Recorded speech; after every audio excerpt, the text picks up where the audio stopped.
Pues bueno, ya le hemos comentado de esta iniciativa del presidente Andrés Manuel López Obrador sobre reforma electoral, una reforma constitucional que está presentando esta mañana, que va a enviar a la Cámara de Diputados.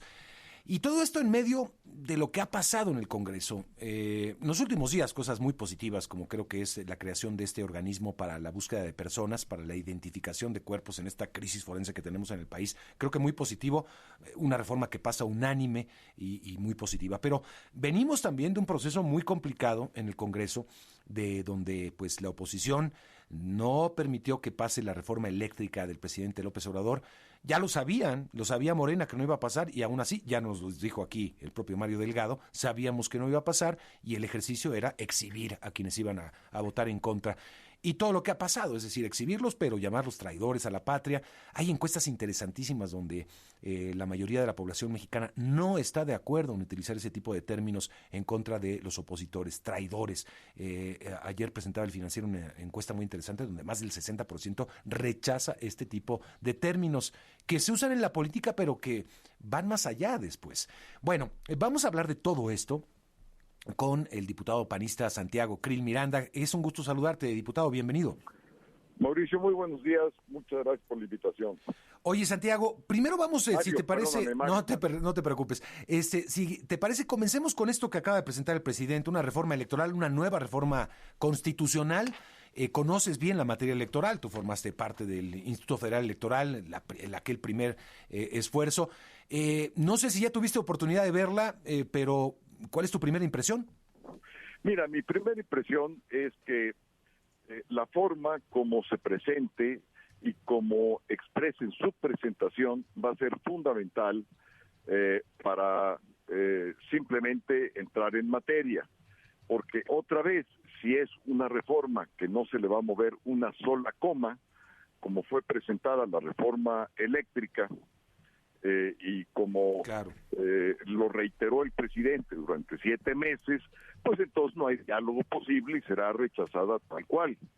Ahora, si esta es una reforma que la presenta el titular del Ejecutivo, el presidente López Obrador, con el ánimo de plantear la posibilidad de entrar, digamos, en una situación en donde vamos a poder presentar nuestras propuestas, porque hay infinidad de planteamientos. Nosotros, por ejemplo, en el PAN, siempre hemos pugnado por una segunda vuelta, por ejemplo. Ajá, por ejemplo. Entre otras cosas, si vamos a poder plantear ya de una manera completa gobiernos de coalición, es decir, ir a la modernidad como se utiliza en Europa.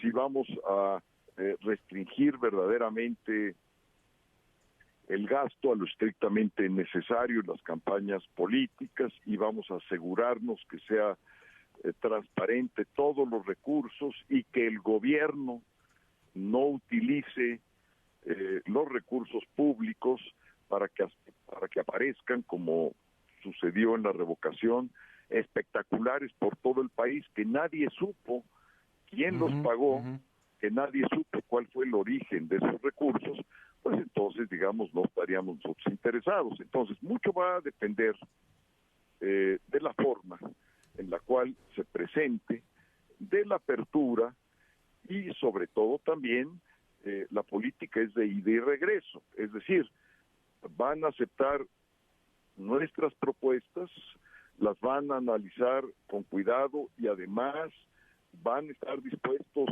a aceptarlas. Esa es una de las preguntas, porque si no se va a volver otra vez una retórica. Entonces ya veo para dónde van. Nosotros estamos presentando una propuesta democrática que quiere el pueblo, es decir, su pueblo, es decir, sus militantes, no el pueblo de México. ¿Y por qué? Pues porque para que sea más barata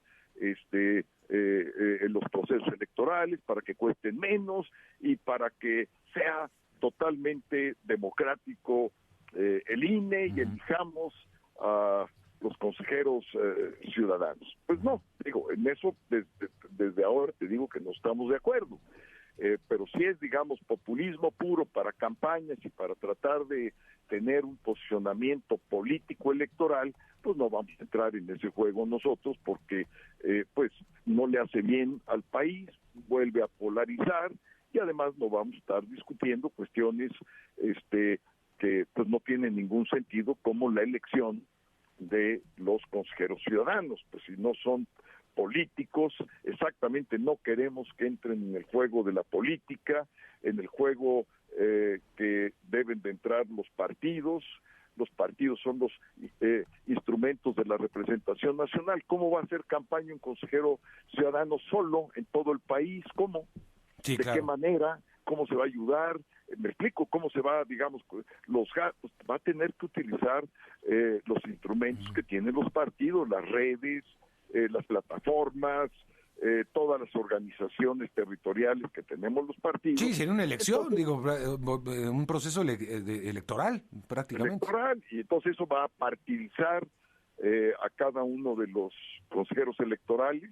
Entonces vamos a pasar de las cuotas, que es algo malo, a la partidización, que es algo todavía peor, o es igual. Entonces lo que tenemos que quitar son las cuotas, no partidizar a los consejeros ciudadanos. Pero esto es solamente el inicio de la discusión. Esto tiene, digamos, mucho más fondo y tiene muchos otros ángulos muy perniciosos desde el punto de vista de calidad democrática. Y el argumento va a ser que esto es más democrático. No, es mucho menos democrático. Es como la revocación. Si el presidente fuese revocado, ¿quién lo elige?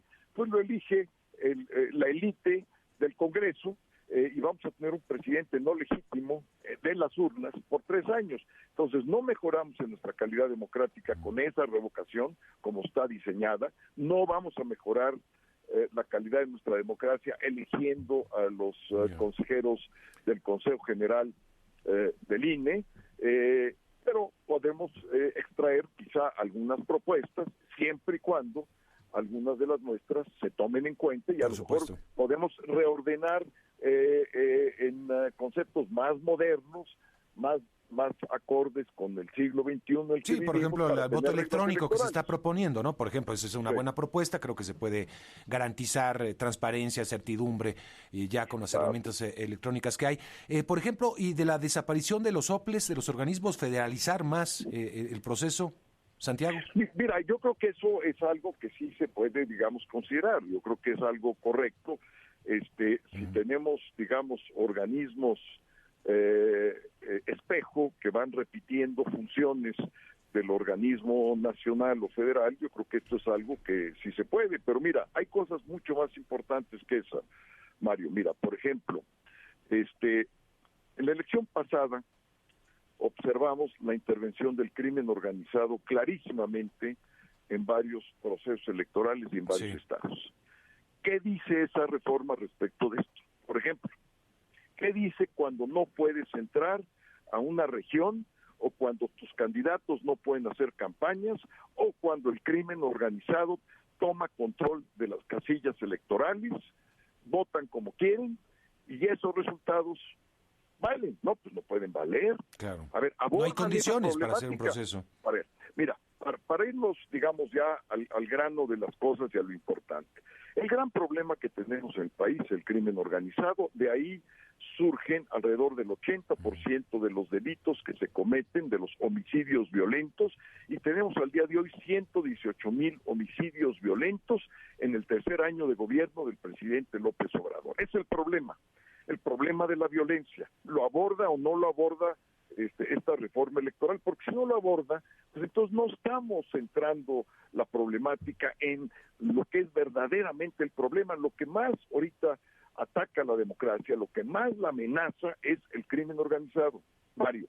Hay que decirlo, porque si no se dicen estas cosas, entonces empezamos otra vez con la retórica populista de que hay que elegir a los consejeros y esa va a ser la discusión y que eso es más democrático de cómo se eligen hoy en día y pasar de las cuotas a la partidización. No, lo importante es eso. ¿Cómo le vamos a hacer para que en las elecciones del 24 no interfiera el crimen organizado en los distritos, en los estados y en la candidatura a la presidencia de la República? ¿Cómo le vamos a hacer para que esos recursos cuantiosísimos queden fuera de las campañas? ¿Cómo le vamos a hacer para que en las zonas y en las regiones del país donde tienen enorme influencia, donde ya vimos que no pudimos entrar, que nuestros candidatos no pudieron hacer campaña, esto lo sabemos, hay un reporte hecho, bueno, ¿lo aborda o no lo aborda la reforma de López Obrador? Si no lo aborda, pues no está abordando el problema central que tenemos, que es el problema de la violencia,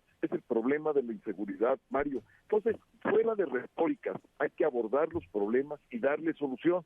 Si no, estamos otra vez dando vueltas en una retórica populista, en algo que nos va a dividir, que va a seguir dividiendo a la sociedad, que nos va a polarizar, y eso no le conviene al país. Muy bien. Santiago, ¿qué hay de pues esta digamos, debate de la reforma eléctrica, de este tema de la traición y de esos términos que se han utilizado por parte de Morena y del propio presidente López Obrador validando esta retórica? ¿Esto va a acabar en tribunales? ¿Qué acciones se van a tomar, Santiago? Entonces, mira, es el mundo del absurdo, es el mundo al revés. ¿Qué hicimos los integrantes de la oposición? Defendimos la Constitución, defendimos que los artículos 25, 28 y 27 de la Constitución permanecieran como los había dado el constituyente permanente en el 2013. ¿Qué quería hacer Morena y su coalición? Cambiarlos.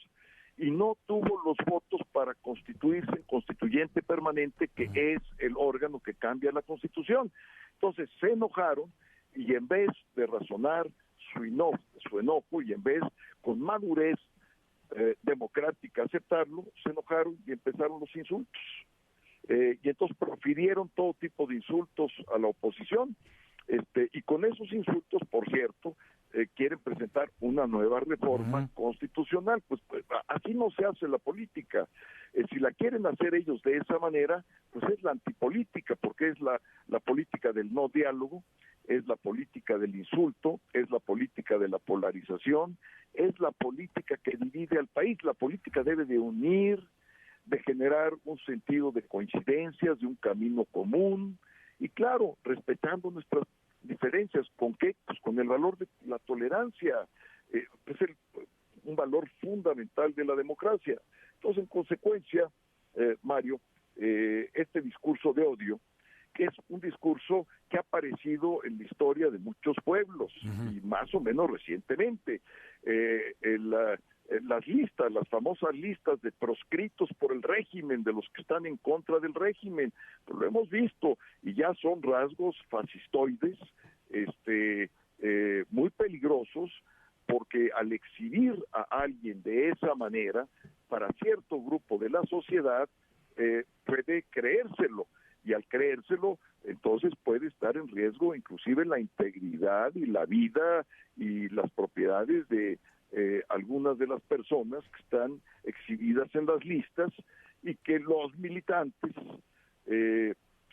sobre todo los más radicales, pueden actuar en consecuencia. Pues es muy grave. Entonces, ¿por qué? Porque se incita a la violencia. La violencia empieza con la palabra violenta. Ahí es donde se engendra, ahí es donde está, digamos, el germen, la semilla de la violencia.